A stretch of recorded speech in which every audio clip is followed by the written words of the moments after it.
berupa protein yang berfungsi sebagai katalis dalam suasana reaksi kimia organik. Berikut ini adalah ilmu yang mempelajari enzim, yaitu enzimologi. Sedangkan ini adalah komponen keseluruhan enzim disebut holoenzim. Dan di sini enzim dibagi menjadi dua, yaitu yang pertama afoenzim, yaitu protein, sedangkan kofaktor yaitu non-protein. Kofaktor dibagi menjadi dua, yang pertama kofaenzim yaitu organik dan prostetik yaitu non-organik. Mekanisme dan sifat enzim. Yang pertama, teori Locke ditemukan oleh Emil Fischer yang berkata bahwa enzim memiliki sisi aktif dalam mengikat zat tertentu. Yang kedua, heuristik yang ditemukan oleh Daniel Kassan berkata bahwa enzim yang memiliki sisi fleksibel dalam mengikat zat tertentu. Demikian adalah gambarnya. Enzim substrat ini sisi aktif, yang ini kompleks enzim substrat, enzim produk. Peran enzim dalam metabolisme. 1. Mempercepat reaksi kimia. 2. Memperoleh suatu produk yang diinginkan. 3. Enzim hanya dapat mengikat pada sisi aktifnya.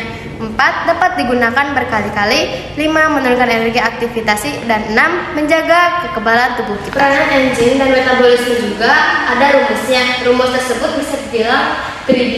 3D itu kata, profesor, Indonesia, boleh, spesimen, pesut, koyak. Kata itu adalah katalisator, atau bisa juga dengan mempercepat reaksi.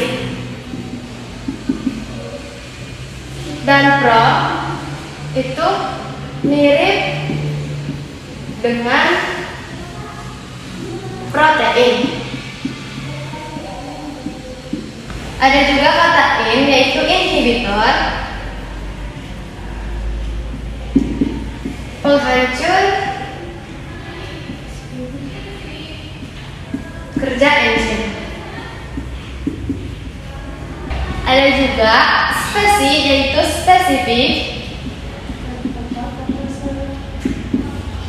Ada pesut, yaitu dipengaruhi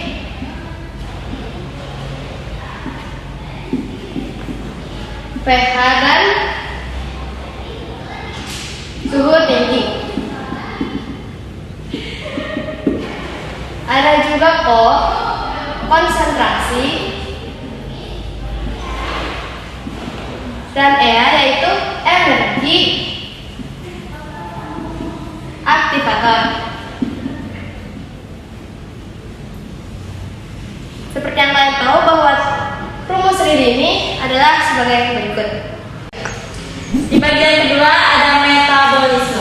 Dalam bahasa Yunani disebut metabol, yang artinya berubah. Pengertian lain dari metabolisme adalah perubahan kimiawi dan perubahan energi yang terjadi di dalam tubuh. Enzim sebagai senyawa dan metabolisme sebagai reaksinya. Dengan sederhananya, enzim adalah senyawa yang membantu menghasilkan produk dari reaksi metabolisme menjadi adenosin trifosfat ATP ataupun yang disebut dengan energi. Metabolisme dibagi menjadi dua macam. Yang pertama ada katabolisme. Pengertiannya, katabolisme disebut juga reaksi eksergonik, yaitu reaksi pemecahan senyawa yang membebaskan atau menghasilkan energi. Contohnya adalah respirasi aerob dan juga respirasi anaerob. Katabolisme terbagi menjadi dua, yaitu respirasi aerob dan respirasi anaerob. Yang pertama, respirasi aerob, yaitu respirasi seluler yang menggunakan oksigen sebagai substrat bersama dengan senyawa organik untuk menghasilkan energi. Respirasi seluler juga melibatkan 4 tahapan reaksi, yaitu yang pertama glikolisis. Glikolisis memecah gula atau fruktosa menjadi adenosin trifosfat atau energi.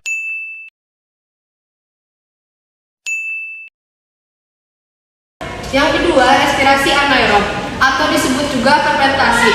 Penguraian senyawa yang dilakukan apabila kadar oksigen terlalu rendah sehingga respirasi anaerob tidak dapat berlangsung. Fermentasi juga dibedakan menjadi 3. Yang pertama, fermentasi asam laktat, fermentasi alkohol atau etanol, dan yang terakhir, fermentasi asam cuka. Anabolisme merupakan proses penyusunan senyawa kompleks yaitu karbohidrat, lemak, dan protein dari molekul-molekul yang lebih sederhana dengan menggunakan energi yang dihasilkan dari reaksi katabolisme.